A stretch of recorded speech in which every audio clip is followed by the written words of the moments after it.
Hey, what's going on, guys? Chris the Atari Creep here, and I want to welcome you to part one of my T-800 skull build.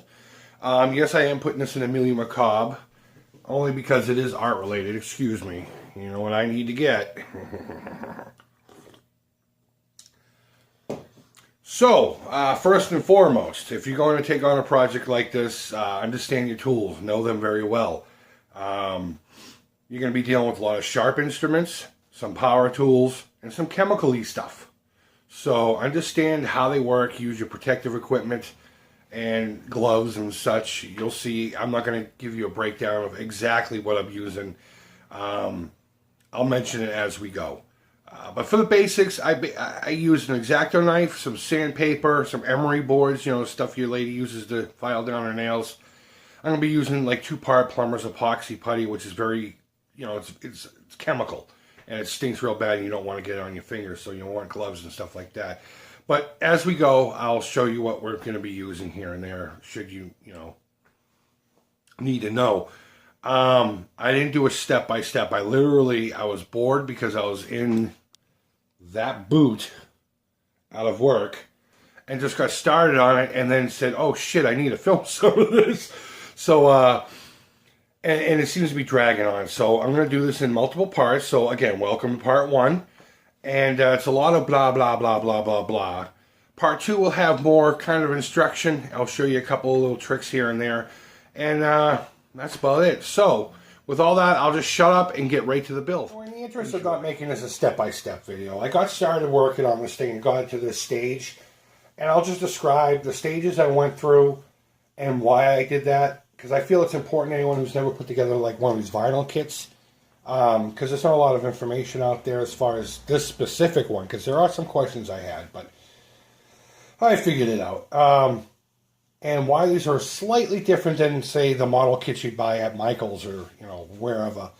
These aren't really cut, trim, dress, and glue together. So the first step, obviously, is cutting away all the flashing. You get rid of all the extra plastic pieces that don't need to be there. And as you can see here, I kind of put the skull somewhat together. The first thing I did was I formed each piece to where I thought they were going to meet up. And then you see I taped the sides here together to get it together, basically where I wanted it.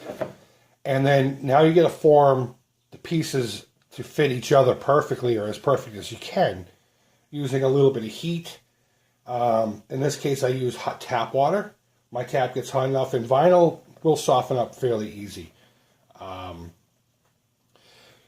all you basically do is you run it under the tap. This is how I do it anyway. You run it under the tap until you can feel it's very pliable, and you'll feel it. And you pull it away from the water. You flip the tap over the cold.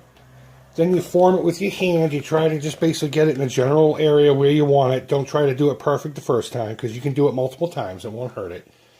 And then you put it under the cold tap, and you'll feel it get rigid. Let it sit for a few minutes. It will move around a little bit. And, you just continue that process. You don't get it perfect, and you don't start gluing it yet, because at this stage, where I've left off, is, in my opinion, the most crucial stage. And then you got to figure out two things. One, what's going to be the condition of this model once you're finished with it? And how are you going to display it? Condition-wise, me personally, you'll see where I'm going to go with it. Well, you can go anywhere from pristine, as if, say, Cyberdyne just put this together to show at trade shows of their new product.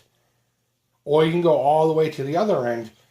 You're a soldier out in the field, and you blew this fucker up and decided to keep the skull as a trophy. So, and that's fun, too. I mean, you do a lot of, like bullet holes and weathering and dents and dings, and use a whole bunch of weathering techniques and making it look rusty, which is fun, but that's not where I want to go with it. So at this stage, you just want to look at it and see where it wants to go. What do you want to see when you're done? Then after that, you need to realize you're going to be displaying the fucking thing. And how do you want to display it? Now, a lot of people used this base that came with it. And, in some of them I see they got a better pull than I did. And some got just equally as bad. They made do with it, and they allowed it to just be what it is. I personally want to build another display for it, stand. I may even remove this piece here to incorporate into it, instead of just trying to mold this onto the new display. maybe even have a nice professional plaque, Cyberdyne Systems, Model 101, Series 800, blah, blah, blah, whatever.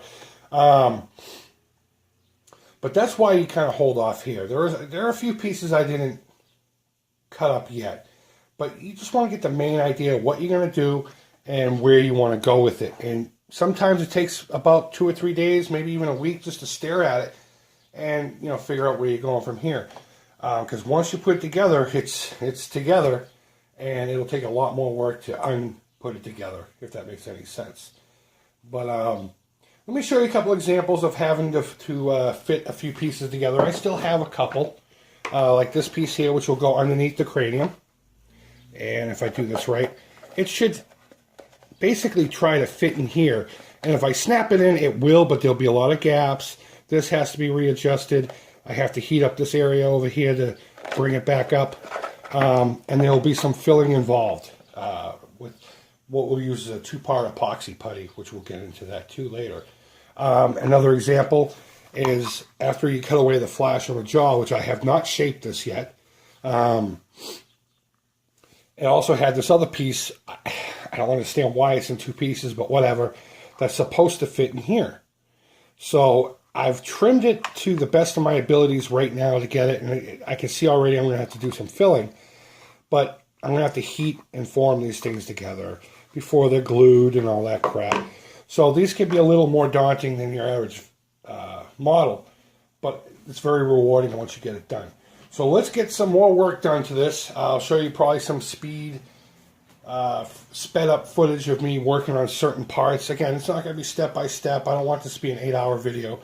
But the next thing I'm going to do is after I reshape this and I get it all glued up is I'm going to work in here to get the side pieces put on. And those are going to have to be perfectly custom cut for each side, I can tell already.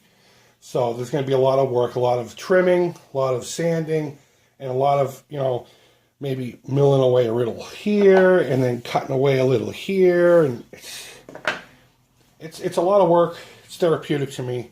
But let's get this thing going, okay? Enough of me talking.